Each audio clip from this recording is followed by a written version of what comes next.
Hello everyone, कैसे हैं आप सब। एक बार पुनः से कोचिंग क्लासेस पर स्वागत है। उम्मीद करता हूं आप सब अच्छे होंगे, मस्त होंगे, बेहतर होंगे, आपकी पढ़ाई बेहतर चल रही होगी। बच्चों, आप लोग लेंस सूत्र बहुत आसानी से सीख जाओगे, बस थोड़ा सा समय देना होगा। बच्चों, आप हमारे साथ यदि इसे लास्ट तक देखते हैं तो मैं गारंटेड कहता हूं एग्जाम में सीधा छाप के आएंगे, आपको दिक्कत नहीं होगी।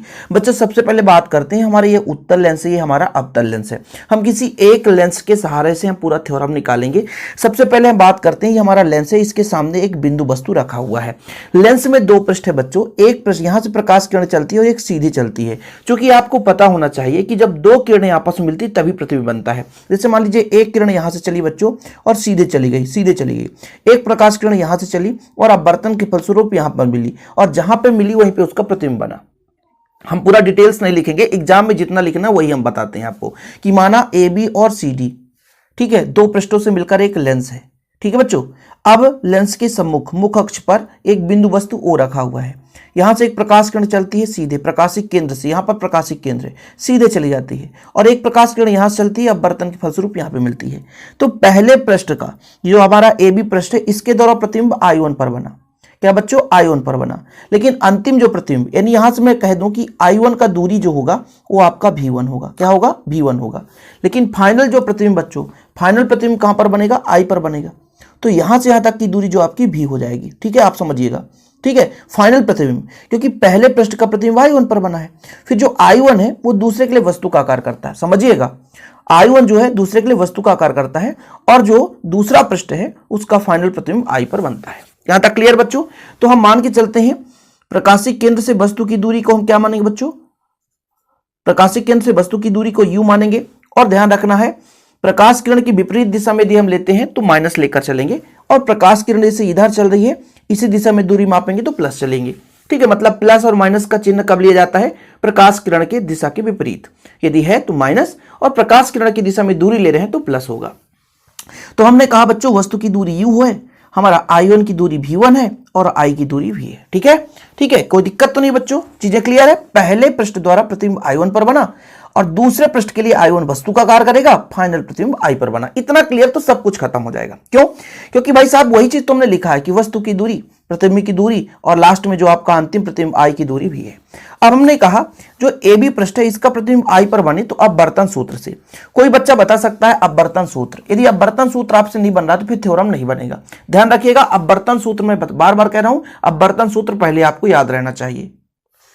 तो यहां पर मैं लिख देता हूं बच्चों, जिनको नहीं पता तो यहां पर आप लोग थोड़ा सा अपवर्तन सूत्र याद कर लें।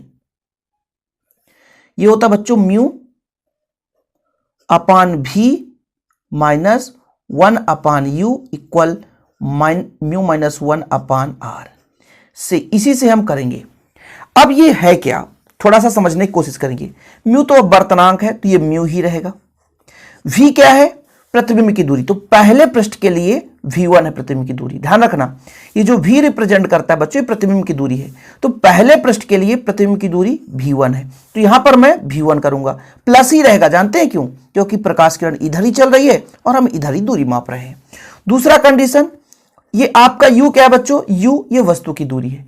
अब कुछ लोग कहेंगे सर प्लस माइनस यहां पे नहीं लेंगे। देखिए, जब हम इसका अपवर्तन सूत्र लेते हैं बच्चों, तो अपवर्तन सूत्र में ऑलरेडी प्लस माइनस चिन्ह संयोजित रहता है, तो यहां पर प्लस माइनस चिन्ह ना लेंगे तो भी चल जाएगा। अच्छा, प्लस माइनस लेंगे तो दोनों में लेंगे तो आ जाएगा। यदि प्लस माइनस नहीं लेना तो किसी में नहीं लेना। दो कंडीशन है, जैसे यहां पर U का U हो जाएगा वस्तु की दूरी, यहां पर बच्चों म्यू माइनस 1 ही रहेगा, लेकिन पहले के लिए त्रिज्या जो हो जाएगा R1 हो जाएगा। इसको आप एक समीकरण दे दो।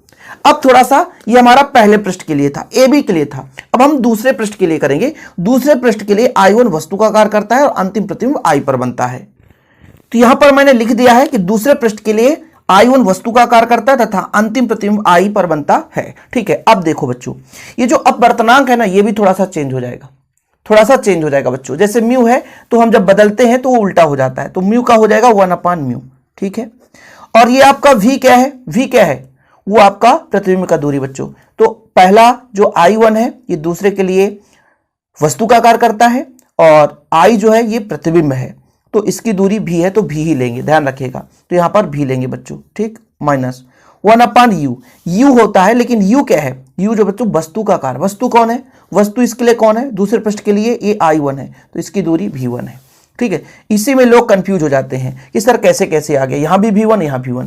देखो पहले पृष्ठ के लिए V1 जो है प्रतिबिंब की दूरी है, लेकिन दूसरे पृष्ठ के लिए V1 जो है ये वस्तु का कार्य करता है तो वस्तु की दूरी है। फिर से समझिए, पहले पृष्ठ के लिए V1 प्रतिबिंब की दूरी है क्योंकि इसका प्रतिबिंब यहां पर बना है, लेकिन जब दूसरे पृष्ठ की बात आ जाती है बच्चों तो दूसरे पृष्ठ के लिए V1 वस्तु की दूरी है, यानी वस्तु का कार्य करता है 1। इसलिए यहां पर बच्चों μ-1 तो 1/μ-1 और r का हो जाएगा r2। दोनों पक्षों में यदि म्यू का गुणा कर दें, यहां पर हम लिख दें बच्चों म्यू की जगह 1/μ क्यों लिखा हमने, क्योंकि प्रकाश किरण सघन माध्यम से विरल माध्यम में प्रवेश कर रही है। ठीक है, उल्टा हो रहा है। ठीक है, उल्टा हो रहा बच्चों। ठीक है, उल्टा होने के कारण अब बच्चों म्यू का गुणा कर दें तो यहां पर म्यू को गुणा करेंगे तो खत्म हो जाएगा, तो 1/v बचेगा। म्यू का गुणा करेंगे तो μ/v1 हो जाएगा बच्चों। फिर यहाँ पर यदि हम म्यू का गुणा करेंगे तो ये म्यू का गुणा करेंगे तो ये कट जाएगा तो 1 बचेगा। यहाँ पर म्यू का गुणा करेंगे तो μ/r2 हो जाएगा। इसको आप समीकरण 2 दे दो और कुछ ना करो, समीकरण आप 1 और 2 को जोड़ दो। समीकरण 1 और 2 को जोड़ने पर, समीकरण 1 व 2 को जोड़ने पर थोड़ा सा ध्यान दीजिएगा, थोड़ा सा, बहुत जल्दी थ्योरम आ जाएगा। देखो बच्चों ये प्लस है ये माइनस है तो कट जाएगा, तो बचेगा क्या 1/v माइनस 1/u। जरा ध्यान दो, ये प्लस ये माइनस कट जाएगा, 1/u माइनस में बचेगा और ये प्लस में बचेगा। इधर का तो सब कुछ सेम रहेगा, μ-1/r1 प्लस का बच्चों 1 - μ/r2। अब यहां से थोड़ा सा मैं आपसे कह दूं कि 1/v रहने दो, यहां पर 1/u रहने दो। इन दोनों में से कुछ कॉमन ले लो, जैसे μ-1 लेता हूं तो यहां पर बचेगा 1/r1। लेकिन सर यहां पे तो 1 - μ है और हमने μ-1 लिया है, तो एक काम करो ना, इससे माइनस कॉमन ले लो तो आपका वही मिल जाएगा जो यहां पर लिखा है। और इसको आप दे दो समीकरण 3। क्या दे दो बच्चों, समीकरण 3। अब थोड़ा सा कंडीशन यहां से लगाऊंगा मैं, थोड़ा सा कंडीशन ध्यान रखिएगा कि यदि u अनंत पर, मतलब वस्तु की दूरी अनंत हो, है ना, यानी वस्तु अनंत पर हो, यदि u बराबर इनफाइनाइट अनंत पर हो, तो यदि वस्तु अनंत पर हो तो जो आपका प्रतिबिंब है फोकस पर बनता है। सही है कि नहीं, यानी वस्तु यदि अनंत पर है तो v = f होगा, यानी प्रतिबिंब जो है फोकस पर बनेगा। क्लियर है, मतलब यहां पर देखिएगा, ना, कंफ्यूज हो जाओगे आप। यहां पर देखिए 1/v, v मतलब प्रतिबिंब की दूरी, तो 1/f प्रतिबिंब कहां पर बन रहा है, f पर। कब, जब वस्तु कहां पर है, अनंत पर, मतलब 1/अनंत। नहीं, लोग कंफ्यूज हो जाएंगे ना कि सर ये क्या बता दिए आप। ठीक है, μ-1 हो गया बच्चों और आपका हो गया 1/r1 - 1/r2। अब देखो इसको यदि हम बात करें इसको, तो ये पूरा 1/अनंत 0 कर देता है, तो बचता है 1/f बराबर μ-1 1/r1 - 1/r2। ठीक है बच्चों, ये आपका समीकरण कौन सा, 3 से 4 हो गया। और ये जो समीकरण 4 है यही लेंस निर्माता सूत्र है। इसे ही लेंस निर्माता सूत्र कहते हैं, लेंस निर्माता सूत्र कहते हैं।